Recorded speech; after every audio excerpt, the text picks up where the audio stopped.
I must write this diary in secrecy and obscurity.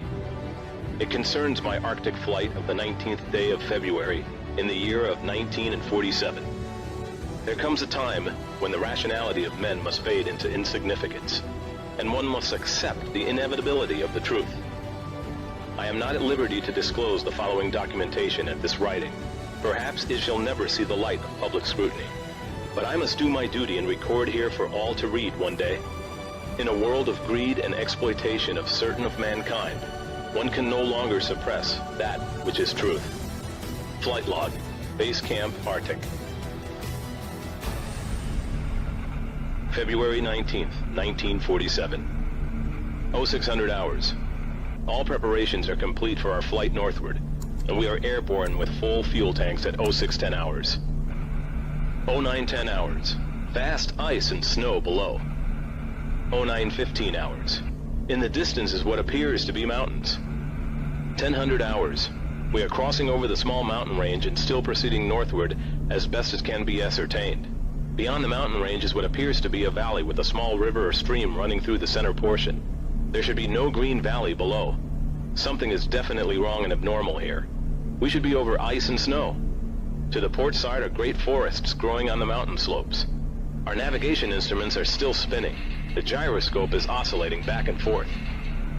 10:05 hours. I alter altitude to 1400 feet and execute a sharp left turn to better examine the valley below. It is green with either moss or a type of tight-knit grass. The light here seems different. I cannot see the sun anymore. We make another left turn and we spot what seems to be a large animal of some kind below us. It appears to be an elephant. No, it looks more like a mammoth. This is incredible, yet there it is. Decrease altitude to 1,000 feet and take binoculars to better examine the animal. It is confirmed. It is definitely a mammoth-like animal. Report this to base camp. 10:30 hours. The external temperature indicator reads 74 degrees Fahrenheit. Continuing on our heading now. Navigation instruments seem normal now. I am puzzled over their actions. Attempt to contact base camp. Radio is not functioning. 11:30 hours. Countryside below is more level and normal, if I may use that word. Ahead we spot what seems to be a city. This is impossible. Aircraft seems light and oddly buoyant. The controls refuse to respond. My God! Off our port and starboard wings are a strange type of aircraft. They are closing rapidly alongside. They are disc-shaped and have a radiant quality to them. They're close enough now to see the markings on them. It is a type of swastika. This is fantastic. Where are we? What has happened? I tug at the controls again. They will not respond. We are caught in an invisible vice grip of some type. 11:35 hours. Our radio crackles and a voice comes through in English, with what perhaps is a slight Nordic or Germanic accent. The message is, "Welcome, Admiral, to our domain. We shall land you in exactly 7 minutes. Relax, Admiral. You're in good hands." I note the engines of our plane have stopped running. The aircraft is under some strange control and is now turning itself. The controls are useless. 11:40 hours. Another radio message received. We begin the landing process now, and in moments the plane shudders slightly and begins a descent as though caught in some great unseen elevator. The downward motion is negligible, and we touch down with only a slight jolt. 11:45 hours. I am making a hasty last entry in the flight log. Several men are approaching on foot toward our aircraft. They are tall, with blonde hair. In the distance is a large shimmering city, pulsating with rainbow hues of color. I do not know what's going to happen now, but I see no signs of weapons on those approaching. I hear now a voice ordering me by name to open the cargo door. I comply. End log. From this point, I write all the following events here from memory. It defies the imagination. It would seem all but madness if it had not happened. The radio man and I are taken from the aircraft, and we are received in a most cordial manner. We were then boarded on a small platform-like conveyance with no wheels. It moves us toward the glowing city with great swiftness. As we approach, the city seems to be made of a crystal material. Soon, we arrive at a large building that is a type I have never seen before. It appears to be right out of the design board of Frank Lloyd Wright. Or perhaps more correctly, out of a Buck Rogers setting. We are given some type of warm beverage which tasted like nothing I have ever savored before. It is delicious. After about 10 minutes, two of our wondrous appearing hosts come to our quarters and announce that I am to accompany them. I have no choice but to comply. I leave my radio man behind, and we walk a short distance and enter into what seems to be an elevator. We descend downward for some moments, and the machine stops, and the door lifts silently upward. We then proceed down a long hallway that is lit by rose-colored light that seems to be emanating from the very walls themselves. One of the beings motions for us to stop before a great door. Over the door is an inscription that I cannot read. The great door slides noiselessly open, and I am beckoned to enter. One of my hosts speaks. "Have no fear, Admiral. You are to have an audience with the Master." I step inside, and my eyes adjust to the beautiful coloration that seems to be filling the room completely. Then I begin to see my surroundings. What greeted my eyes is the most beautiful sight of my entire existence. It is, in fact, too beautiful and wondrous to describe. It is exquisite and delicate. I do not think there exists a human term that can describe it in any detail with justice. My thoughts are interrupted in a cordial manner by a warm, rich voice of melodious quality. "I bid you welcome to our domain, Admiral."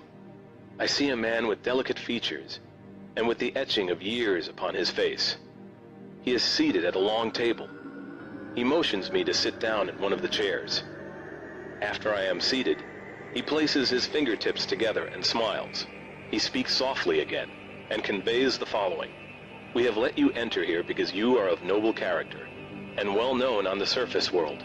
"Surface world," I half gasp under my breath. "Yes," the Master replies with a smile. "You are in the domain of the Ariani, the inner world of the Earth. We shall not long delay your mission, and you will be safely escorted back to the surface and for a distance beyond. But now, Admiral, I shall tell you why you have been summoned here. Our interest rightly begins just after your race exploded the first atomic bombs over Hiroshima and Nagasaki, Japan. It was at that alarming time we sent our flying machines, the Flugerods, to your surface world to investigate what your race had done. That is, of course, past history now, my dear Admiral, but I must continue on. You see, we have never interfered before in your race's wars and barbarity, but now we must, for you have learned to tamper with a certain power that is not for man, namely, that of atomic energy. Our emissaries have already delivered messages to the powers of your world, and yet they do not heed. Now you have been chosen to be witness here that our world does exist. You see, our culture and science is many thousands of years beyond your race, Admiral." I interrupted. "But what does this have to do with me, sir?" The Master's eyes seemed to penetrate deeply into my mind, and after studying me for a few moments, he replied, "Your race has now reached the point of no return, for there are those among you who would destroy your very world, rather than relinquish their power as they know it." I nodded, and the Master continued, "In 1945 and afterward, we tried to contact your race, but our efforts were met with hostility. Our Flugerods were fired upon, yes, even pursued with malice and animosity by your fighter planes. So, now I say to you, my son, there is a great storm gathering in your world, a black fury that will not spend itself for many years. There will be no answer in your arms. There will be no safety in your science. It may rage on until every flower of your culture is trampled, and all human things are leveled in vast chaos. Your recent war was only a prelude of what is yet to come for your race. We here see it more clearly with each hour. Do you say I'm mistaken?" "No," I answer. "It happened once before. The Dark Ages came and they lasted for more than 500 years. "Yes, my son," replied the Master. "The Dark Ages that will come now for your race will cover the earth like a pall. But I believe that some of your race will live through the storm. Beyond that, I cannot say. We see at a great distance a new world stirring from the ruins of your race, seeking its lost and legendary treasures. And they will be here, my son, safe in our keeping. When that time arrives, we shall come forward again to help revive your culture and your race. Perhaps by then, you will have learned the futility of war and its strife. And after that time, certain of your culture and science will be returned for your race to begin anew. You, my son, are to return to the surface world with this message. With these closing words, our meeting seemed at an end. I stood for a moment as in a dream, but yet I knew this was reality, and for some strange reason I bowed slightly, either out of respect or humility. I do not know which. Suddenly I was again aware that the two beautiful hosts who had brought me here were again at my side. "This way, Admiral," motioned one. I turned once more before leaving and looked back toward the master. A gentle smile was etched on his delicate and ancient face. "Farewell, my son," he spoke. Then he gestured with a lovely, slender hand motion of peace, and our meeting was truly ended.